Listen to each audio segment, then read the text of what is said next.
Xin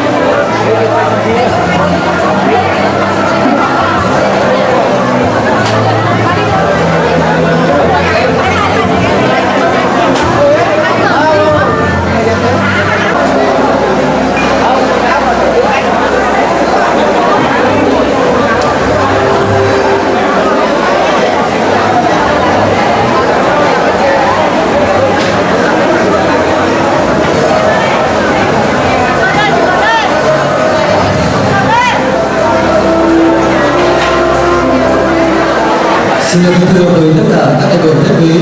rất vinh dự cho tôi làm chương trình của khu biệt thự nhà hàng Phan Anh. Và hôm nay là nơi tổ chức buổi bữa tiệc thân mật chào đón sự hiện diện của các đại biểu khách quý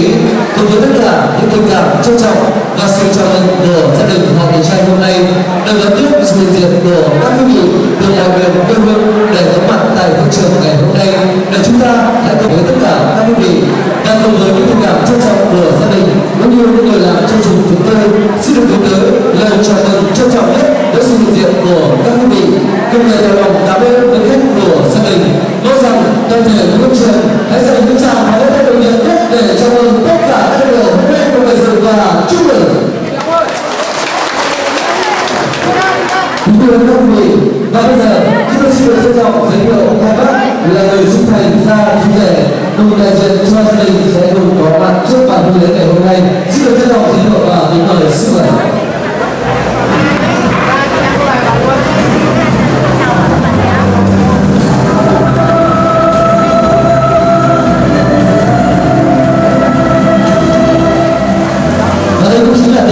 Của gia đình cùng được truyền lời qua ban tổ chức chúng tôi xin được gửi tới tất cả các đại biểu lời kính chúc sức khỏe và lời chào mừng trân trọng nhất. Và bây giờ xin được trân trọng giới thiệu sự hiện diện của chú rể Trần Xuân Hà và cô dâu Phạm Thị Thúy. Xin trân trọng giới thiệu và kính mời xin mời.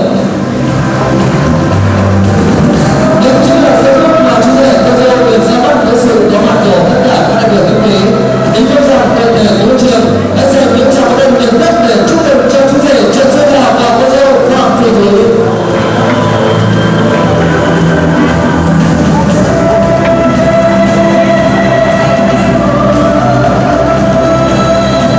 Thưa quý vị, với niềm vui phấn khởi của gia đình và hạnh phúc của chú rể và cô dâu,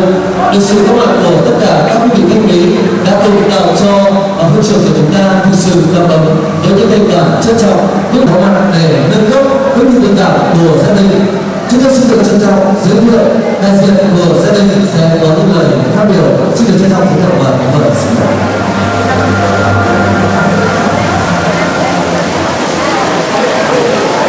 Kính thưa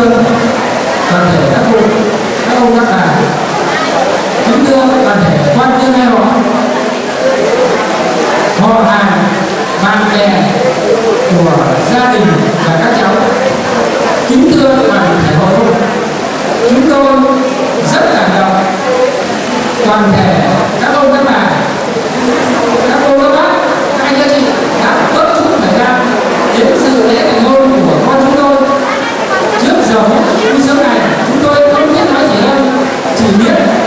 vô cùng cảm tạ, vô cùng biết ơn tấm lòng của các bác, các anh các chị và toàn thể các bạn bè của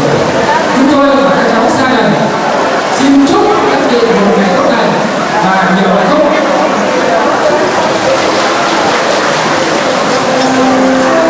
Quý vị vừa được đến với những tình cảm trân trọng của người đại diện gia đình cũng là bậc thân sinh ra chú rể Trần Xuân Hà. Và trong niềm vui ngày hạnh phúc hôm nay thì cô dâu Phạm Thị Thúy